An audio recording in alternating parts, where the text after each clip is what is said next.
Hello friends, டேஸ்ட்டான பால் கொழுக்கட்டை வெல்லம் போட்டு ஒரு வித்தியாசமான ஸ்டைலில் எப்படி பண்ணணுன்னு பார்க்கலாமா? அதுக்கு நான் இடியாப்ப மாவு எடுத்திருக்கேன். அதில் வெல்லம், உப்பு, தேங்காய் இதெல்லாம் போட்டு நல்லா விரவி கொஞ்சமாக தண்ணி ஊற்றி நல்லா இந்த மாதிரி பால்ஸாக உருண்டை பிடிச்சி வச்சுக்கிட்டேன். ஒரு பேனில் தண்ணி ஊற்றி அதை வந்து நல்லா பாயில் பண்ணிக்கிட்டேன். அது பாயில் ஆனது இந்த பால்ஸ் எல்லாம் ஒன்று ஒன்றா போட்டு நல்லா பாயில் பண்ண விடணும். டேஸ்ட்டுக்காக கொஞ்சமாக ஏலக்காய் நான் தட்டி போடுறேன்.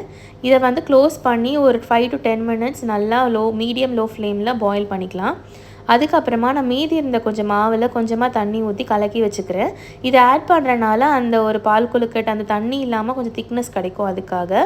ஸோ ஓரளவுக்கு முக்காப்பதம் வந்ததுக்கப்புறமா நான் வந்து கொஞ்சமாக பால் ஊற்றுறேன். பால் ஊற்றி முடிச்சுட்டு அந்த கலக்கி வச்சுருந்த அந்த மாவு இருக்குல்ல அதையும் வந்து உள்ளே ஊற்றுறேன்.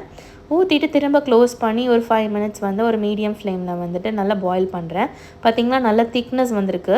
இந்த ஸ்டேஜில் கொஞ்சமாக சர்க்கரை போட்டுக்கலாம். உங்கள் டேஸ்ட்டுக்கு ஏற்ற மாதிரி எவ்வளோ இனிப்பு வேணுமோ அவ்வளோ போட்டுக்கலாம். அதுக்கப்புறம் லாஸ்ட்டாக நட்ஸு போட்டுட்டு இறக்கிட்டிங்கன்னா உங்களோட டேஸ்ட்டான பால் கொழுக்கட்டை ரெடி ஆகிடும். ஸோ இந்த ஸ்டைலில் நீங்கள் ட்ரை பண்ணி பாருங்கள். ரொம்பவே டேஸ்ட்டாக இருக்கும். எப்படி இருக்குதுன்னு சொல்லிவிட்டு கமெண்ட்டில் கண்டிப்பாக சொல்லுங்கள்.